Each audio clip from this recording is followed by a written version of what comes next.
everyone, it's Abby Glassenberg from Craft Industry Alliance. Hope you are having a fabulous Wednesday.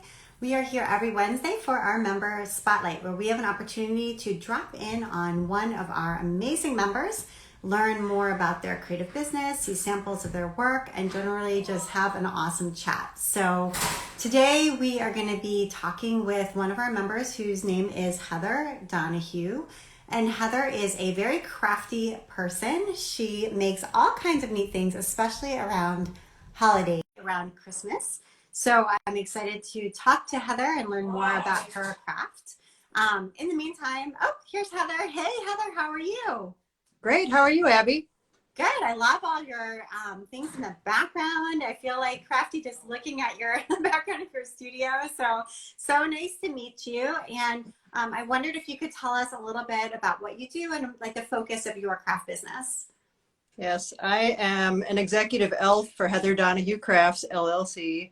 I've decided to take my love for vintage, Christmas, and all things felt, and I've turned them into a custom Christmas stocking and tree skirt and ornament business. And I do take other interesting commissions, but that is my focus. And so I make people's mantles happy with Christmas stockings, heavily influenced by my childhood one, which is right here. Oh, I love that. That's amazing. Do you know who made your childhood one?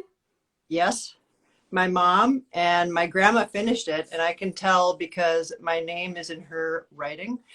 And I suppose I could turn it up a little bit. And it's from a kit from Edna Looney, and people who've heard me geek out about vintage Christmas stocking kits know that I'm a big Edna Looney fan. And you can still find those on eBay sometimes, and it's just very special and kind of unusual. And I can't find much about the company now, so whenever I come across that at an estate sale or one of my Instagram friends or real life friends, we love to talk about how special those kits are. That's so cool. And it's like the origin of your business. That's great. So you said you love to work in felt, and I love to work in felt as well. And have made lots of things with felt. It is very fun to work with. So can you tell us a little bit about why you like that material? If you have special types of felt that you prefer, or anything about felt that you like the most? Well, it's very forgiving. So even if you don't consider yourself a sewer, I mean, it doesn't fray, it doesn't have bias. You just start cutting, and well, if you're me, you just start sewing sequins on it. But even without sequins, felt can be beautiful. And inspired by that stocking again, most of the felt I use is a blend of natural and synthetic fibers, and I find it is beautiful. I like the quality and the weight, and it's pretty eco. And also it seems to be slightly less delicious to moths, because that's something you have to consider, because as you can imagine, moths are my enemy. If I ever come across one, I'm like, it must die immediately. There are no moths in my craft room. I'm very, so I love the vintage old stuff, but and I mentioned estate sales. So I like to go and collect the old sequins and beads, but I don't collect the old felt because I can't say where it's been or what might be camping out in it. So I always start with the new wool blend felt, and I like Benzie Design. Whoop, whoop. I was and you've worked with on their team last year, so yeah. So I love that brand and the community that I found with other felt fans. And it's also a great website to find out how to use your felt. Like you can use a Sizzix with felt or Cricut with felt. And yes, I was having a hard time figuring out how to do those without just making shred. But I've developed my own techniques, but then also helped with, people have gone before to cut felt with their Cricut or their Sizzix. So I've got some best practices myself now. So I like that brand, and I like the felt company, and I use a mix of both. That's great. And do you have any samples or things nearby that you could show us that you've made or that are for sale? I might have a 4-foot in diameter tree skirt available. Oh, look, there's one now. So yeah, this is here's an example of one of my tree skirts. And it looks like a poodle skirt, but it does. And I had it hanging on a hanger just so it stays nice and I don't have to iron it. I mean, But if I you have love to this. iron it, that's good. But I like to just keep it nice. So Yeah. these are all, well, let me just put it, let me change my mushroom orientation. There we go. So those are all, well, let's see. Yeah, these are, if not 100% hand cut, they are mostly hand cut. Some of them might have been run through the Cricut, but I uh, cut all those. You can see the little pinked details. I And love then the I sewed. the white scalloped edges on the profile ones are awesome. Yeah, I fell in love with scallop. Wait, I'm not even talking on the camera. Hi. I fell in love with scallop scissors years ago because Martha Stewart used to always do that with her, her craft team would have Yeah, those, and I'm like, oh, I think I need scallop scissors, and they're one of my they're favorites. So awesome. depending on um, what I'm making, for example, some Christmas stockings. So sometimes I Let's will see. use the scalloped. See, this is Oh yeah, gingerbread house. Christmas, a Christmas dream gingerbread house, right? And so Yeah, you can see on the edge that's scalloped. But then sometimes I just use traditional pinking shears because that's good too. I mean, just never get yeah. tired of that. So here's a sort of a mid-century, made in Japan inspired Santa that I came Mm-hmm. up with last year. Here's an example of like all new felt, but then the trim is old. Yay! Yeah, Uh, dead stock, or I think people don't like the word dead anymore. We just need happier words. So what do we call that now? it's Old just stock. abandoned Old stock or old something. stock. Old stock, Abandoned, vintage. just waiting for me. Yes. Yeah, right. Oh yeah. So I was going to say this is just I don't know if you can see. That's just traditional pinked, and sometimes I use pinking shears on pink felt, and I'm just sitting alone in my craft studio, just enjoying craft puns like pinked. Okay, stop. Maybe take a walk and talk to people. Anyway, so I'm so glad there's I you can and then flex people that. watching on Instagram. Yeah, you know what it was like, maybe. Yeah. That's great. Thank you for showing us that to us. So, tell us a little bit about your crafting background. Were you always crafty as a kid? It sounds like you had a crafty mom and grandma. Did you go to art school, or how did you sort of I do. pivot to doing this? I just want to make sure you can still see me, right? I can, yes. Okay. Instagram just thought maybe I should take a break. Well, not right now. We're on live. Instagram, hello. So yes, I've got. I like to say I'm an elf on both sides of the family. So on my father's side, my grandmother was in the third generation florist business. Shout out to Iki Florist of Warren, Pennsylvania. And on my mother's side, my grandmother taught me to crochet. So whenever I see granny squares, I think of my granny or my gram, Yeah. as we call them in Minneapolis. So I made one massive granny square that was basically like a lap quilt, but it was just one um, granny square, and I used variegated yarn that went from orange to yellow to white and back again, and I just sat there and just crochet. I'm like eating soup. No, that's not how you crochet. I was, just making that huge granny square. It was good because you had to think, but not too much, so you could just Right. enjoy the crafting experience and make the big um, granny square. So, and just everything. So that Grandma Gagnon, she was also super frugal growing up in the Depression. So that's the Mm-hmm. grandma where you'd ask for gum and they'd tear the piece in half before they handed you the half piece of Dolomite gum. So very thrifty, but then that's where, if I were having a weekend at grandma's, we would make like beads out of magazine scraps. You make the Oh long yeah. triangles and it's kind of like a Yeah. decoupage and you Oh God, roll I them haven't up. done that in a long time. That's fun. Yeah, so we're gonna make a craft and it's gonna cost about 4 cents and it's gonna keep the Right. kids busy for 30 minutes. So and yeah, now I'm thinking about the smell of fried donuts in her kitchen and yeah. Anyway, Oh. she's super crafty and why do I need to say this? I guess I just will just to, see if I can make people cry on this Instagram live. But when she passed 15 years ago, I made a crocheted heart and it was enclosed with her the package that encapsulated her urn. So she is buried with a piece of crochet that Oh, she taught me how to do. I'm so sorry. that is so nice. What a tribute. It's a little creepy, but I'm like, is it okay if I add this heartfelt yet maybe, I know. Yeah. I was lucky to have two really incredible grandmas. So Yeah. oh, and so my mom, she's still here on earth being crafty. When I was little, we used to do craft shows together, and I used to make miniatures out of polymer clay. So Oh, yeah. in a normal house, you might have a china cabinet with china in it. Ours had a dollhouse in it. So there were like 6 or 8 rooms of a dollhouse. Kind of crazy. So I used to make things to put in the dollhouse, like a tiny hamster cage, because I was in middle school and I had a hamster. And then when that one expired, got another hamster. And so I'd make tiny hamster cages and I would sell those, or like I'd buy plastic doll houses where you could take the back off, and then I would outfit the really tiny rooms. And I remember pulling the, man, I really don't drink soda or pop, as we call it here in the Midwest anymore. But I remember you used to take a bottle cap off of your Pepsi, and then inside the cap, there was like a little rubbery thing.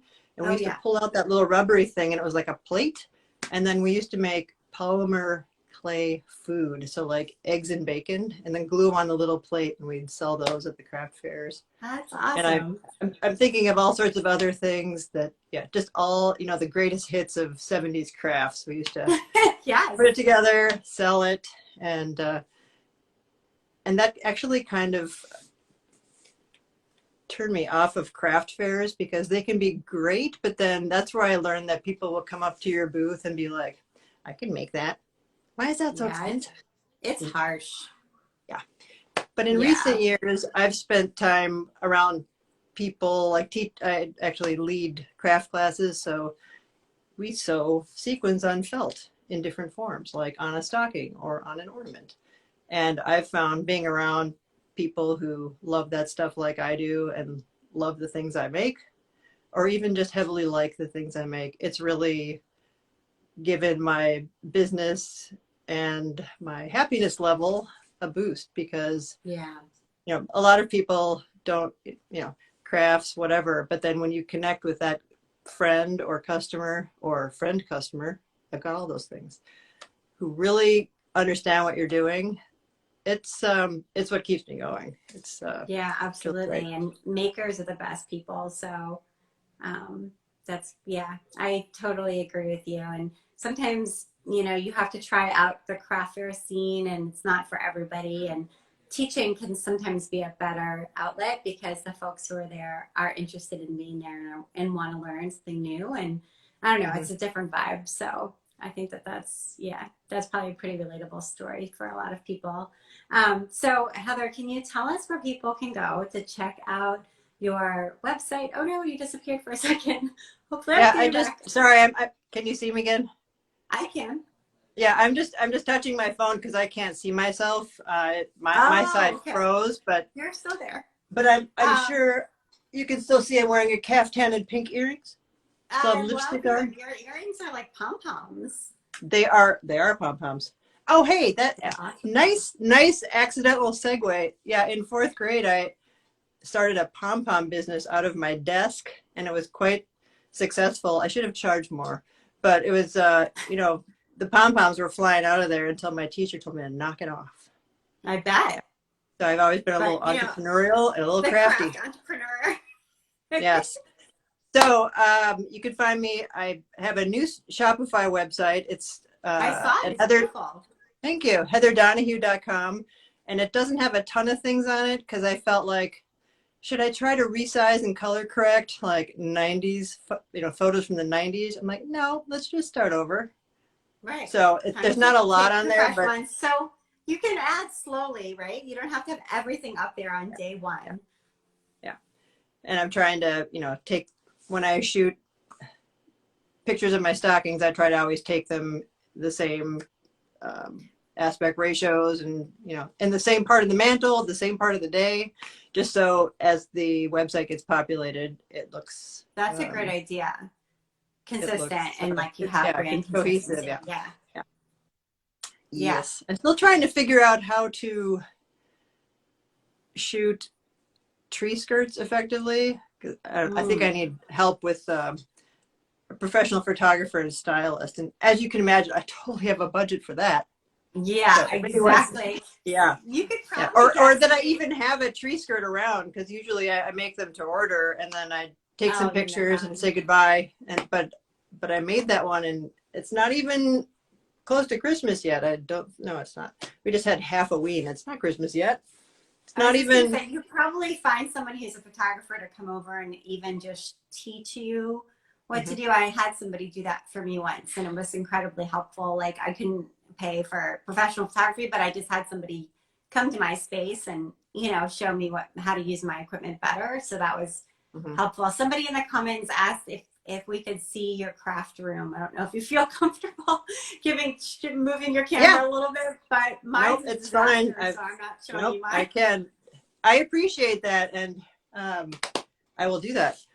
Well, I can't see, so like I said, I get a black screen, but Oh, anyway, I'll I'll pretend that I can see what I'm showing you. But yes, anyway, we can. yeah, We see your backdrop.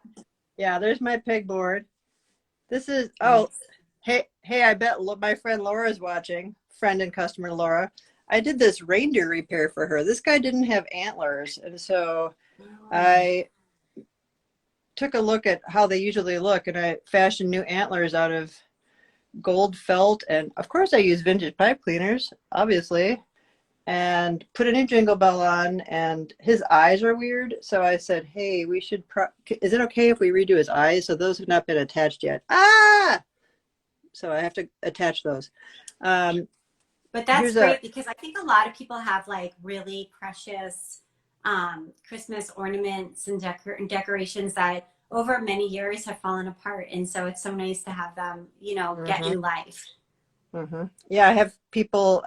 I've done Christmas tree skirt repair and Yeah. stocking repair, and I actually have a little bit of information about that on my site. But again, I haven't put too many Because pictures those are up the there. kinds But of things people want to hang on to. They don't want to just go buy a new one at Target. Like they want to, that heirloom that someone no, probably made needs some TLC and they're not crafty. So you've got no. all the vintage materials and know-how to do that.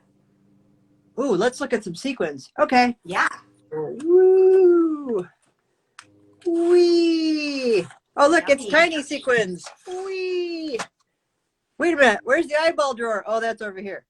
You have an eyeball That would be drawer? the. Here it is. Oh, I fabulous. think I might have two eyeball drawers. I do. There he is. Oh, that's great. You're organized. Well, I just recently decided that this big white thing used to be over there, and I just recently swapped it because I'm like, it'd be nice to have a work surface.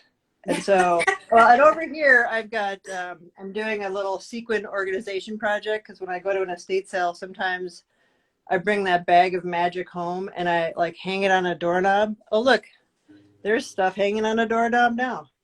And it just sits there until I like take the time to, Right. sort the sequins or whatever. Integrate it into the current Hmm. collection. This this is actually what is it? It's a dollhouse. It's the only thing I bought at an estate sale at a particular estate sale in Minneapolis. But I'm like, well, could I make it big enough so I could live there? No. Okay. Well, I will take it home and I will store things in there. So I use these as drawers, but these things come out. And I suppose if you were, like a child playing with a dollhouse, you would store dolls and furniture and clothes for your dolls in there. But if I take that out, That oh is yeah, the coolest and thing. and there's crafty stuff. One day I'm gonna make ornaments out of those, and one day I'm gonna. Yeah, anyway. Oh, this was actually on our Christmas tree. It's just mesh netting, and I couldn't throw that away. Let's save it. Okay. Anyway, so you take that drawer out, and if you look, it's a dollhouse. There's a dress form in there and a trunk. Oh, wow. And it's oh, That you is want to a see one very more? Oh, okay. uniquely, yeah, it's a very unique And it's pink. arrangement for a dollhouse where Ooh, there are drawers. That's so cool. that's very cool. And lends itself very well to craft room storage and Now I decor. can't put it in with one hand. Yeah, but I've got like down here, it's storage. Oh, yeah, nice. Woo! Wood beads, glue. This is a box of backup glue because sometimes you need more glue. And just all the things. Pipe. This is the pipe cleaner area. All right. So you get that idea. Over here is, oh, this is fun. So I try to, well, in these is felt yardage, which I need, bigger pieces of felt for a tree skirt or Right. a stocking. But then when I get the smaller pieces, I don't want to store it in there. So what do I do with them? Well, I put it in a color coordinated drawer system, of course. So I made tiny swatches with the little colors, and then ooh, let's look in there. Ooh. Well, that's not very interesting. That's a big piece of red. Okay, let's look at pink. That's better. Oh yes. Wee. And so that keeps them nice and moth free and relatively unwrinkly, but sometimes I take things out and I press them. This might look like a huge piece of styrofoam, but it's a bounce board for photography. Oh, Anyway. yeah. Yeah. I Yeah. used to also have a brick that was wrapped in white cloth that I would stick next to my styrofoam. Yeah. Mm-hmm. A lot of furniture in here I found driving around, and then I'm like, I think that that piece of furniture would like to come home with me. I found this on a curb and I painted it. This is the trims and notions section. This is the glitter area. Vintage Dayton's boxes, if you know what that means. That's a beloved yet dead department store in the Twin Cities area. Yeah, and over here it gets a little messy, but Your craft room is truly like I don't know, it's like the paradise for like that 8-year-old who like wants all the stuff that's in the art room at school. Like you have all the stuff. mm-hmm. So I do have all the that's stuff. awesome. I've created a very crafty lair for myself. So Exactly. I come in here, I That's so feel nice. inspired, and then I try to have systems and notes and lists so I can keep track of what I'm supposed to be working on when I come in here. Like, okay, I'm working on a couple stockings for her and a tree skirt for her, and I need to follow up on a potential wholesale order. I do some wholesale as well. So, Lovely. Heather, thank you for the craft room tour and for showing us your samples, telling us a little bit about your story. It's been great to get to know you a little bit. Thank you for being a Craft Industry Alliance member as well. We really appreciate that. And I hope people will go to Heather. It's heatherdonohue.com. Yep. And check out Heather's brand new Shopify site. So definitely go do that too. Okay. Thank you so much, Abby. Thank you so much. Thanks, Heather. Thanks for joining us today, everybody. Bye. Bye, everybody.